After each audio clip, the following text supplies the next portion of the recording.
All right, hello, internet. Miles here, coming at you again from my apartment. Um, Thanks for tuning in. The We're in This Together EP is out now, available on all streaming platforms. You can check it out after this video, or if you already have checked it out, thank you so much. Um, and then this is the first episode of the We're in This Together video series that I'm doing to kind of promote the EP, seeing as I won't be able to play a show this year to kind of promote it. This is kind of my way of kind of highlighting it, I guess. And yeah, thanks for tuning in. The song that we're going to be talking about today is "I Can't Say," and pretty much I'm just going to go into the writing process, kind of where it came from, the inspiration, recording process, that sort of thing. So, yeah. Um, the song itself, "I Can't Say," it's the first song on the EP. Um, it's, in my opinion, one of the heavier songs on the EP, just content wise. Just the subject matter that it deals with, which I'll get into. The initial kind of inspiration for the song came from a song by Jason Isabel called Daisy May. And sure enough, the chorus is "I can't say Daisy May." I pretty much like ripped it off, but I mean, a lot of artists do that, right? So, um, but I like the idea, like when in that song, Jason, he kind of goes like, not exactly this, of course, but it's like Daisy May. So it kind of like the way he plays reflects what he's saying, and I thought that was really cool. And I mean, that's a technique that a lot of artists use in their songs, of course. But I hadn't used that technique myself, so I figured. Better time than now, right? So the chorus of my song goes, "I can say, I can say, if you'll ever get your way, ever get your way." Pretty much like that. So I like the idea of kind of having a trail, kind of with my lyrics and stuff. So that's kind of the initial inspiration. And then yeah, I was playing my song "Try to Be Good." I wrote this song back in 2018. So I was playing that song "Try to Be Good." It's the capo's on the fourth fret, just like it is for "I Can't Say," and I was finger picking and just kind of playing like soft melody, and the lyrics kind of just came to me. The content of it, pretty much, I was thinking about a past relationship. It was pretty much the last relationship from high school, which is, it's like been 10 years now. But yeah, I was thinking about it, and like I said, the song is kind of one of the heavier songs on the EP, just because pretty much it's about how I didn't really end things very well. Something I kind of felt bad about for a while. Um, Proud to say that I'm not 18 anymore, and I've grown up quite a bit since then. I'm definitely changed a lot for the better, and that kind of is sort of where the song kind of leads into near the end. Um, but yeah, definitely I could have ended things a lot better than I did. It is what it is, but I was thinking about it, and yeah, the lyrics kind of just wrote themselves, I guess, and then yeah, near kind of where the bridge of the song comes in is kind of where I kind of get into, you know, how, at least personally for me anyway, I've never like I'm even though what happened was shitty. Um, like I said, it wasn't the best, but I've definitely grown a lot since then.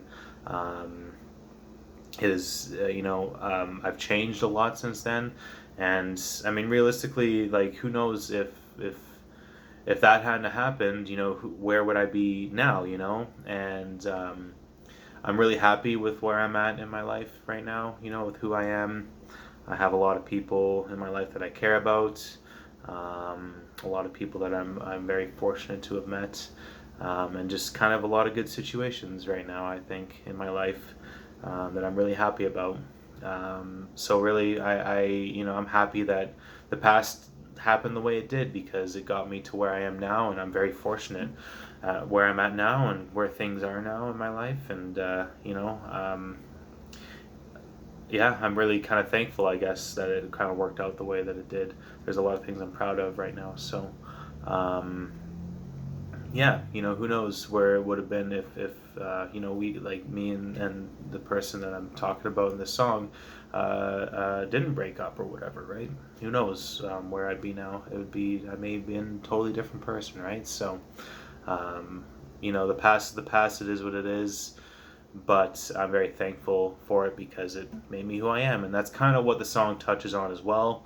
Um, so yeah, that's the gist of sort of the lyrics of the song. Um, I will say, I'm kind of looking over. Sorry, I'm looking over my notes here. Um, I have a lot of things written down. I tend to ramble on about a lot of things, but when I'm talking about stuff that I love quite a bit, and music and like songwriting and stuff, is I love it. So yeah, I tend to ramble on about the things that I love, and it gets a little much sometimes. So I try and keep myself in check with this notebook I have here. Anyway, and I will do my best. I apologize if I tend to ramble on a lot. So, but yeah, so that's kind of where the lyrics came from. Like I said, I was playing with the capo on the fourth. I was playing the C chord, except I think it's an E chord. I don't have a lot of music theory behind me. I just sort of play whatever sounds good, or add in things that sound good to me. Yeah, I don't have a lot of music theory behind what I do. I just learned how to play with tabs when I first started learning, and I did take a bit of guitar in high school where music theory did come into play a little bit, but definitely not as much as like some of my other friends who are a lot smarter in that regard than I am. So I apologize if I come off like an idiot, but it's just the way I learned, man. Anyway, so yeah, I was playing the C chord with the capo on the fourth, and the lyrics came to me, and I was pretty proud. Sorry, my cat is just it's Ozzy. Oh, hey, buddy, that's Ozzy. Apologize for him. He likes to hang out and jump around. Yeah, the lyrics just kind of came to me, and I was pretty proud of the song actually after I finished writing it. You gotta stay down, bro. You gotta stay down. Hey. Yeah, I was pretty proud of the song after I finished it. I felt like just like kind of the way the lyrics came to me and stuff, and how it all came together, I felt like a proper songwriter, It made me feel really good. I was really proud of it. It's worth mentioning too, there was actually a second verse to this song that I ended up taking out just because I felt like the song was a little too long. So I took it out. Now it pretty much just is like a longer kind of first verse. So I guess there is sort of two verses there, but there's no chorus in between them. It's just kind of goes right from one to the other, and then to the chorus, and then a bridge, and then the chorus again. That's and then kind of right to the outro, I guess. But yeah, so the recording process, I use this guitar to record the song with. And the reason I chose this guitar is this is the first guitar I got, or first steel string acoustic guitar I got when I was a kid. I was a 14-year-old working at a place called Belts and Beyond. I sold belt buckles and belts. It was pretty cool. It was a kiosk job, so I worked alone. It was pretty sweet at the time. Anyway, my boss, he, according to him, he was in a band that toured with Motley Crue and stuff like that. And I mean, at the time, 14-year-old Miles, I believed him. I was just like, oh, that's so cool. And it's a cool story. I kind of like to think that that's true. He was in a band called the Las Vegas Crypt Keepers, is what their name was. And I did look them up, and they were a band. There's pictures and everything. And they were a real band. Whether they toured with Motley Crue, I don't know. It's a cool story though. I'll roll with it. Anyway, he sold me this guitar and another guitar for $200. So $100 for each one. And this guitar was definitely a little better shape. aside from like the ridiculous like sticker on it that's kind of ripped off and stuff. But that is why I have decorated it with my own stickers. And this is a sticker, some friends of mine, a band called Wolfric. They're an awesome punk band in the city. I've known the lead singer since like junior high school. Made him go way back, so been supporting his bands forever. And then this is Tienda, with a D. And this is her sticker for her single Blush. It was her second single that she released this year, February. I think she's an incredible songwriter, incredible singer. I saw her perform with the Barkhells many, many times in the past. So, I grabbed a sticker off her when I went and saw her play. I think that was back in February, whenever shows were a thing. And then, so I'm planning on decorating this guitar with more stickers eventually when shows happen. I can get more stickers from my friends. So that is the plan. But anyway, I wanted to record the song with this guitar because I, first of all, really like the sound of it.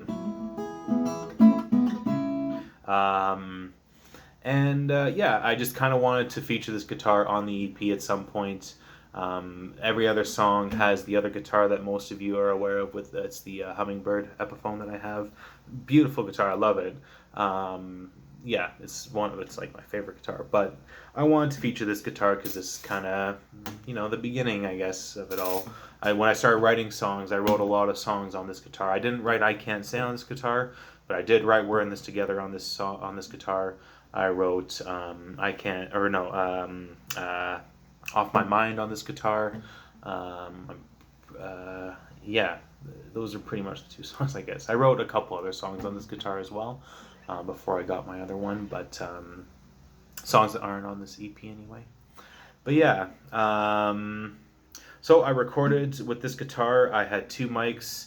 I used my Rode NT Tube, I think it is. It's a vocal mic. I use that kind of close to the body of the guitar, and then I had a pencil mic kind of over here, and just one session sort of thing.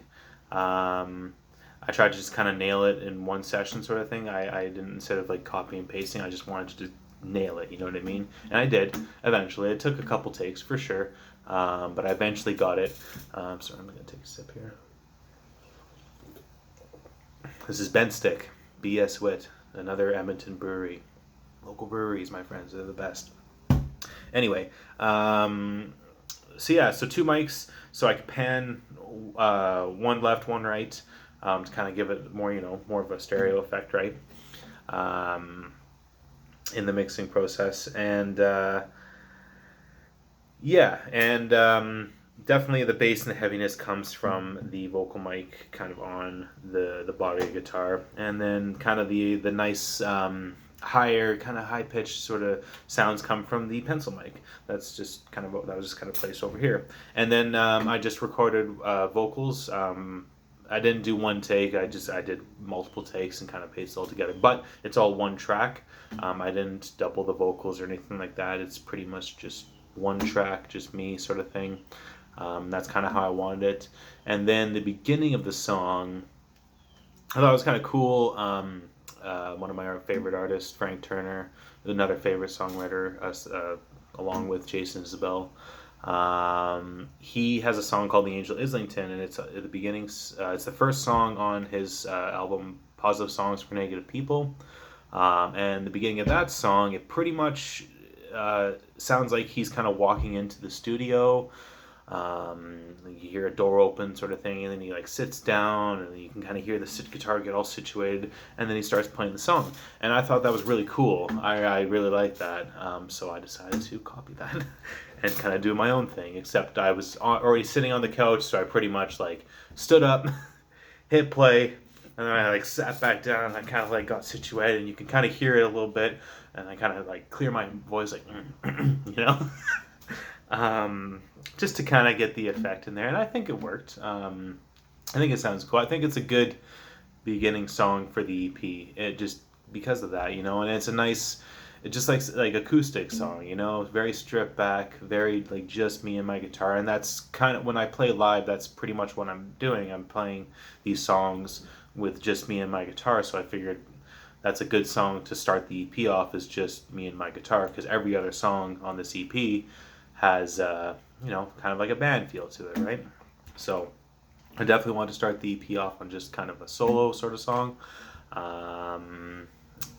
Yeah, and then the mixing process was pretty simple. I mean, I spent time on it, of course. I was learning along the way. Still a lot to learn, still a lot to learn about recording, to be honest with you. But you know, I wanted to really push the bill and try and just do it all myself, you know. And I think it turned out really well. I'm proud of what I did, regardless.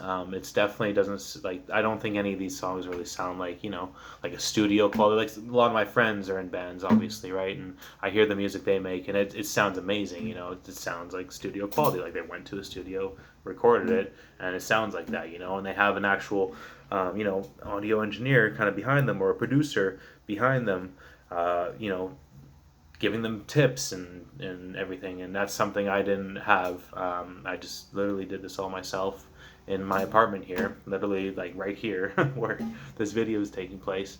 And well, I mean, I guess I did do some recording around my apartment anyway. But yeah, I think it turned out really well for what it is, and it just kind of proved to me that I can just do this forever. You know, I don't need a studio. I don't need anyone else to play with me. Even though eventually I would like to have like a band behind me or something like that. I think that'd be cool. My buddy Shane plays drums with me quite a bit. We jam here and there, not as often as I'd like, especially now during COVID, unfortunately. But yeah, we do jam, and we just gel, I think, you know.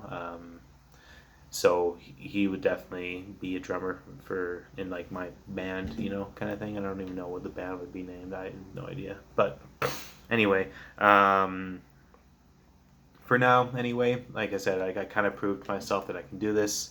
I can do it myself, and I can make my songs sound decent, in my opinion. I think they sound pretty good for the fact that I literally just did this shit myself, you know, and just figured it all out with YouTube videos, and literally watched a guy mix songs and then decide to put those practices towards my songs. That's how I mixed my songs, is I watched this dude do it. And I was like, oh, well, I will try doing this then, and I will try doing this. And I just tried different things, and whatever I thought sounded good for what I was doing, I went with. And I got some insight from a couple friends as well. James Banks specifically definitely helped me out. But yeah, you know, I'm pretty proud of what I did, right? So mixed it all myself, and like I said, the mixing process is pretty simple. I did add some reverb and stuff on there. I had like a reverb track and stuff, but pretty much the song itself, like the session, was pretty minimal, you know, compared to some of the other songs on this EP. So it was pretty straightforward, and yeah, like I said, after this was all done, I was really proud of this song. After I wrote the song, I was really proud of it. You know, I felt, like I said, kind of I felt like a real songwriter, you know, after I wrote this song. The song feels like, you know, a really like singer-songwriter kind of song, to me anyway. And I was really proud of that. So, yeah, that's pretty much the gist of I Can't Say. So I'll play it now for you guys on the guitar that I recorded it with. And, yeah, I hope you guys enjoy this. This is I Can't Say. I'm going to take a sip here of some The BS Wit by Ben Stick. Alright.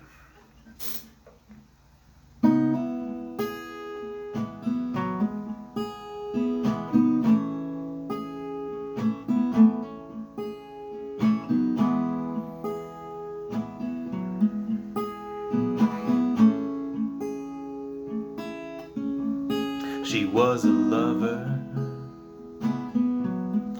through the winter, a lover through the storm.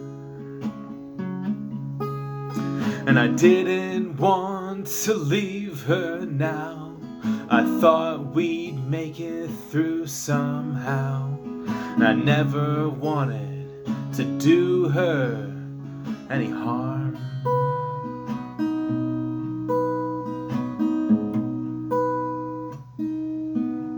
But my intentions were malicious, and all the things I said that weren't true. And a simple, unthought out text could make this whole thing a mess. And our love was always in the firing line.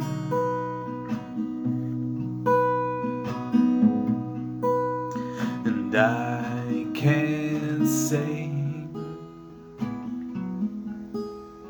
no, I can't say if you'll ever get your way, ever get your way.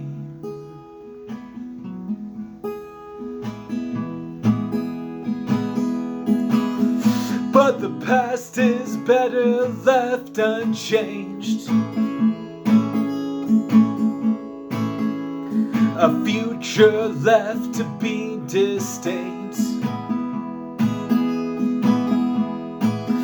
Oh, I know I need to change my ways,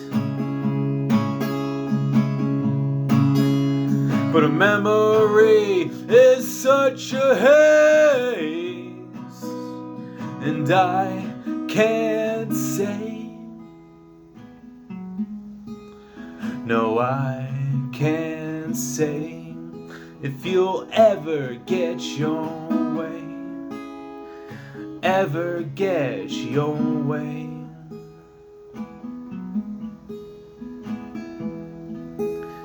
And I can't say, no, I could never say if you'll ever get your way, ever get your way.